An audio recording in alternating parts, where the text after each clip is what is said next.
You know, the human mind can feel like this huge, uncharted territory, right?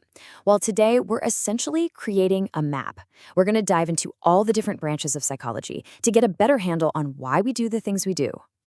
At its very heart, psychology is all about tackling one of the biggest questions out there. Why do we think, feel, and act the way we do? I mean, it's pretty much the fundamental question of being human. So, what is psychology really? The official definition calls it the scientific study of our behavior and mental processes. And that word, scientific, is super important. This isn't just about opinions or guesswork. It's a serious discipline for understanding everything from our deepest emotions to our most automatic everyday actions. To help us navigate this massive topic, we've broken it down into a few key areas. We'll start with the mind's basic blueprint, then look at how we operate out in the world, explore how we heal the mind, and wrap up by seeing how psychology pops up in your actual life. So let's get into it. First up, the mind's blueprint. Just think of these as the foundational branches, the absolute bedrock of all psychological science. They're kind of like the core operating system for understanding how we tick. So in this section, we're going to be looking at 4 key areas that build this foundation. That's general, experimental, biological, and cognitive psychology. Trust me, each one is a crucial piece of the puzzle. A great way to get how these fields fit together is to think of your mind like a computer. Biological psychology, well, that looks at the hardware, our brain and nervous system. Then you have cognitive psychology, which studies the software, our thoughts, our memories. General psychology defines the basic operating rules. And experimental psychology, that's how we test the whole system to figure out what works and why. So, biological psychology gets really physical. It connects our actions and thoughts directly to our bodies, to the chemistry, the electricity, and even the genetics that are driving our behavior from the inside out. And if biology is the hardware, then cognitive psychology is definitely the software. It digs into how we process all the information coming at us, how we learn things, how we remember, use language, and solve problems. It's basically the study of thinking itself. Okay, so we've got the internal blueprint down. Now let's see what happens when that blueprint meets the real world. How do we grow and change over time? And how do we interact with everyone and everything around us? In this section, we'll explore 3 really fascinating branches. There's developmental, which looks at our journey through life, social, which is all about our life with other people, and environmental, which looks at our connection to our physical surroundings.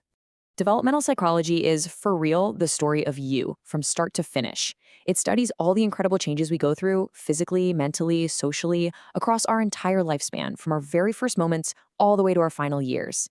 The thing is, we don't exist in a vacuum. Social psychology dives into how we're influenced by other people. Why do we conform? How do our attitudes get formed in the first place? It explains these powerful and often totally invisible social forces that shape who we become. All right, from the social world, we're going to turn inward now to one of the areas of psychology you've probably heard the most about, healing the mind. This is all about understanding, diagnosing, and improving our mental health and just our overall well-being. So, here we'll cover 4 key healing fields. Abnormal psychology, which helps define mental health challenges, clinical and counseling, which focus on treatment, and then health psychology, which connects our minds directly to our physical bodies. See, before you can treat any problem, you first have to understand it. And that's the whole job of abnormal psychology. It systematically studies the patterns of behavior and thought that define mental disorders, and in doing so, it provides the essential scientific foundation for all clinical work. Now, people get clinical and counseling psychology mixed up all the time. But here's the deal. The main difference is often just the severity of the issue. Clinical psychology typically deals with more severe mental disorders, while counseling psychology is more focused on helping people navigate the more common everyday challenges, like stress or career issues. And this is where you see that powerful mind-body connection in action. Health psychology shows us that our mental state has a direct, real impact on our physical well-being. How we handle stress, our lifestyle, our general outlook, it all plays a massive role in our physical health. It's fascinating. So we've covered the foundations, our social lives, and mental health. Let's move into our final section and see how all this amazing knowledge actually gets put to work out there.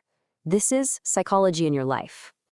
Let's look at 4 really practical fields you might actually run into every day, at work, in schools, in the legal system, and even on the athletic field. I mean, think about it. Industrial/organizational psychologists are in workplaces trying to improve employee motivation. Educational psychologists are in schools, helping to make teaching methods better. Forensic psychologists apply all these principles to legal cases. And sports psychologists, they help athletes build up their mental toughness. Psychology is truly everywhere. So, in just the last few minutes, we've touched on 15 different branches of this incredible field. It's just a powerful reminder of how deeply psychology is woven into pretty much every single part of the human experience. And while every branch has its own special focus, they all share one common goal: to help us understand, predict, and ultimately improve human behavior in all aspects of our lives. Which brings us to a final thought. Now that you have this map of the mind, I want you to look around, at your job, at home, even just watching the news. Which of these branches will you see in action in your world today? Thanks for joining us for this explainer. We'll see you next time.